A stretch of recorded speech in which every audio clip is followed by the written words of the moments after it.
안녕하세요. 경제신문 기자 임현우입니다. 오늘은 환율에 대해 알아보겠습니다. 평소에 환율에 별로 관심 없던 분들도 해외여행이나 직구 앞두고서는 환율 민감하게 보시게 되죠. 환율의 정의는 많이들 아시죠? 서로 다른 두 나라 화폐 간의 교환 비율인데 아무래도 우리나라 경제에서 가장 중요한 환율은 원달러 환율이 되겠습니다. 경제 뉴스를 처음 볼 때 많이들 좀 헷갈릴 수 있는 게 환율과 원화 가치가 반대로 움직인다는 겁니다. 예를 들어서 원달러 환율이 어제는 1,000원이었고 또 오늘은 2,000원이 됐다고 해보겠습니다. 환율은 2배로 상승을 한 거죠.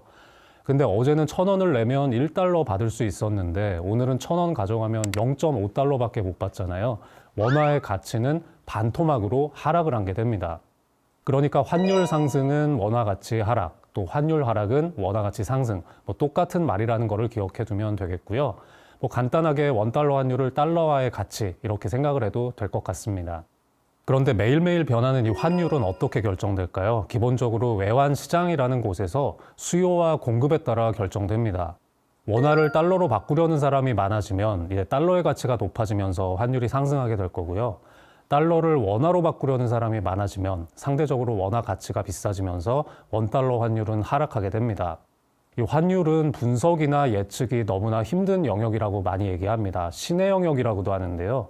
구체적으로 들어가 보면 여러 가지 변수가 얽히고 설킨 고차 방정식과도 같기 때문입니다.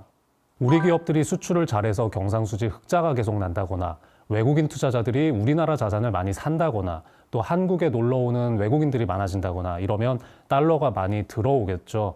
이 달러가 흔해지기 때문에 원달러 환율에는 하락 요인으로 작용을 하는 겁니다. 반대의 경우는 상승 요인이 되겠습니다.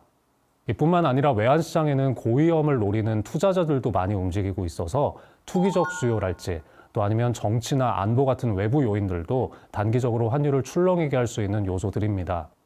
환율이 달라지면 국내 경제에 어떤 영향들을 주게 될까요? 모두가 행복하지 않습니다. 우산장수와 부채장수라는 전래동화처럼 웃는 쪽, 우는 쪽 동시에 생깁니다. 환율이 상승한다고 예를 들어보면요. 일단 수출 기업에게는 호재일 겁니다. 똑같은 상품을 팔아도 원화로 받는 돈이 더 많아지니까 이익이 늘어나게 되죠. 이렇게 되면 외국에서 가격을 떨어뜨려서 수출 경쟁력을 높이는 전략도 쓸 수 있게 됩니다. 반대로 수입을 많이 하는 기업에는 악재입니다. 똑같은 상품을 들여오는데 더 많은 원화를 써야 되기 때문이고요. 환율 상승분을 그냥 감내하고 버티든가 아니면 가격을 올리든가 하는 수밖에 없을 겁니다. 이 우리나라의 주력 산업인 반도체나 자동차, 2차 전지 이런 것들을 보면 핵심 원자재를 수입에 의존하는 경우들이 꽤 많습니다. 그래서 이 환율 상승이 수출 기업의 생산을 활발하게 하는 동시에 수입 기업의 원가를 높이고 물가에도 불안 요인으로 작용하는 이런 양날의 검 같은 역할을 한다. 이렇게 봐야 되겠습니다. 주식시장에 미칠 영향도 생각해 봐야 됩니다. 이 적정 수준을 넘어서는 환율 상승은 자본시장에 큰 충격을 주게 되는데 원화 가치가 떨어진다면 가치가 떨어지는 곳에 왜 투자를 하겠습니까? 이 국내에 들어왔던 외국인들이 우리 주식이나 채권 팔고 떠나는 셀코리아에 나설 소지가 있습니다. 하지만 환율이 오르면은 좋아하는 투자자들도 있습니다. 미국 주식을 직접 사둔 서학개미들일 텐데요. 미국 주식을 내가 들고 있는데 환율이 오른다 이러면 주가가 그대로 있다고 하더라도 환율을 반영했을 때 나의 수익률은 올라가게 됩니다. 근데 또 외국에 계속 돈을 보내야 하는 이런 사람들은 힘들어지겠죠. 자식들을 유학 보낸 기러기 아빠들 참 힘들어 하실 거고 외국인들한테 빚을 많이 져둔 기업이나 정부도 마찬가지입니다. 외채를 갚기 위해서 더 많은 원화가 필요하기 때문에 이런 상환 부담이 커지는 면이 있습니다.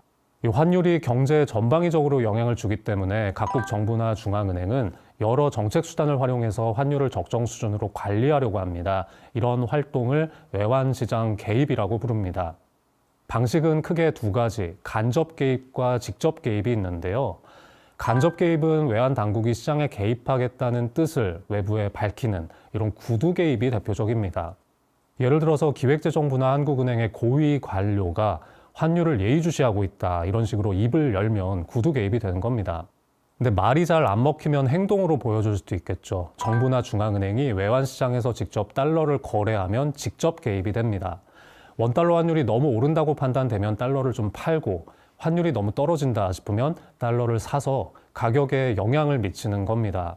그런데 이렇게 시장에 개입을 하려면 평소에 외화를 어느 정도 쌓아놓고 있어야 되겠죠. 이 정부와 중앙은행이 비축하고 있는 외화 자산을 외환 보유액이라고 합니다.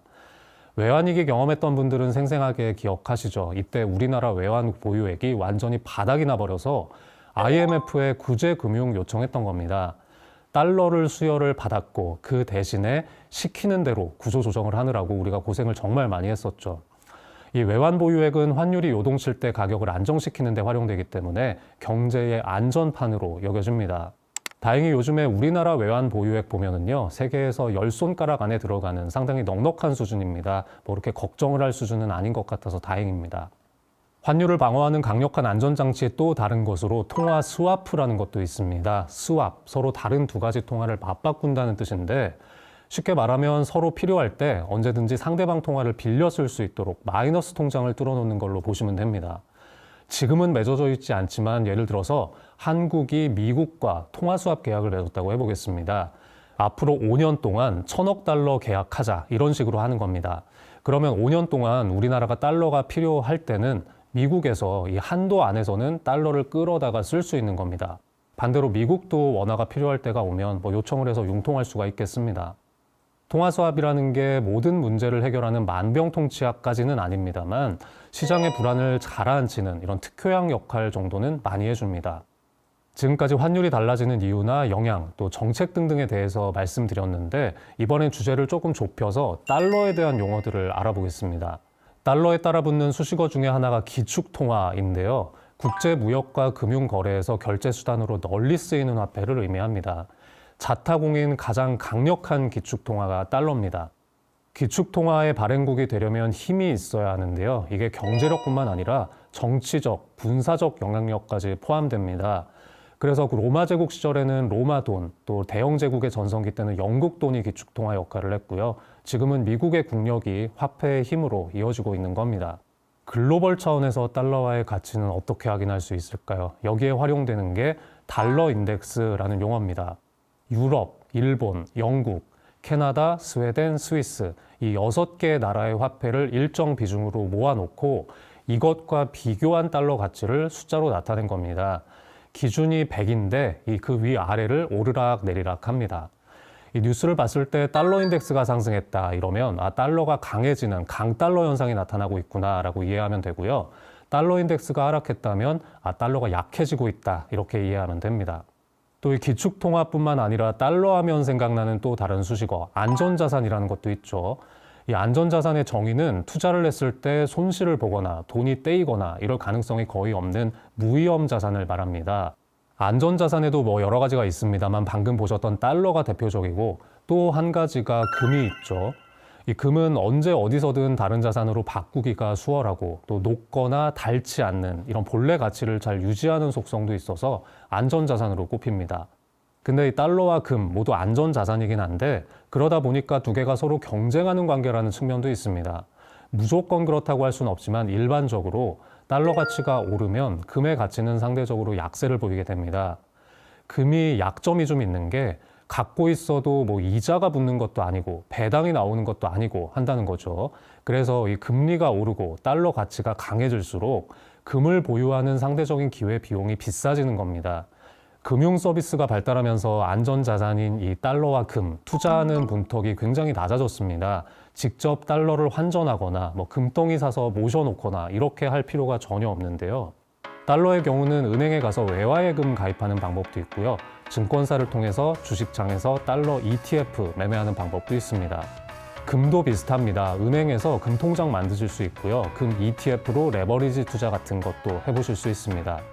좀 이런 내용들은 신문에 나오는 재테크 기사들을 통해서도 자주자주 소개되곤 하니까 좀 공부하는 마음으로 부담 가지 않는 선에서 조금씩 체험을 해보시는 것도 어떨까 싶습니다.